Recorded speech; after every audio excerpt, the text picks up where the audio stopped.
Jean, chapitre 20. Le dimanche, Marie de Magdala se rendit au tombeau de bon matin, alors qu'il faisait encore sombre, et elle vit que la pierre avait été enlevée de l'entrée du tombeau. Elle courut trouver Simon-Pierre et l'autre disciple que Jésus aimait et leur dit, « Ils ont enlevé le Seigneur du tombeau et nous ne savons pas où ils l'ont mis. » Pierre et l'autre disciple sortirent donc et allèrent au tombeau. Ils couraient tous les deux ensemble, mais l'autre disciple courut plus vite que Pierre et arriva le premier au tombeau. Il se pencha et vit les bandelettes posées par terre, cependant il n'entra pas.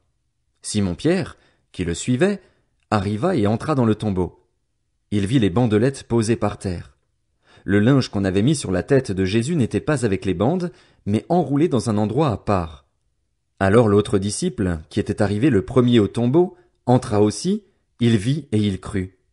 En effet, il n'avait pas encore compris que, d'après l'Écriture, Jésus devait ressusciter. Ensuite les disciples repartirent chez eux. Cependant, Marie se tenait dehors près du tombeau et pleurait.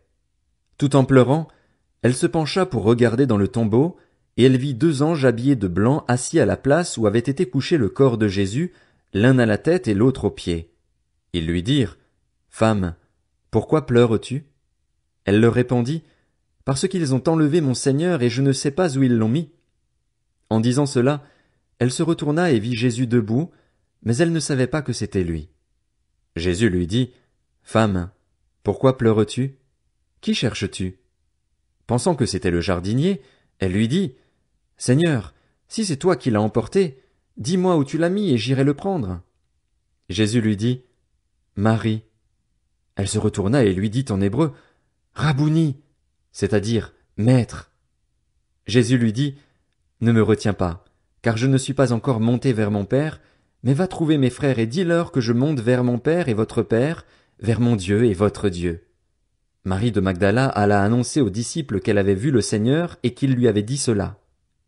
Le soir de ce même dimanche, les portes de la maison où les disciples se trouvaient rassemblés étaient fermées, car ils avaient peur des chefs juifs. Jésus vint alors se présenter au milieu d'eux et leur dit, « Que la paix soit avec vous. » Après avoir dit cela, il leur montra ses mains et son côté. Les disciples furent remplis de joie en voyant le Seigneur. Jésus leur dit de nouveau, « Que la paix soit avec vous. Tout comme le Père m'a envoyé, moi aussi je vous envoie. » Après ces paroles, il souffla sur eux et leur dit, « Recevez le Saint-Esprit.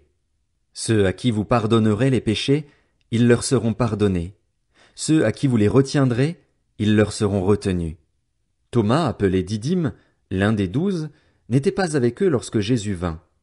Les autres disciples lui dirent donc, « Nous avons vu le Seigneur. » Mais il leur dit, « Si je ne vois pas dans ses mains la marque des clous, si je n'y mets pas mon doigt et si je ne mets pas ma main dans son côté, je ne croirai pas. » 8 jours après, les disciples de Jésus étaient de nouveau dans la maison et Thomas se trouvait avec eux.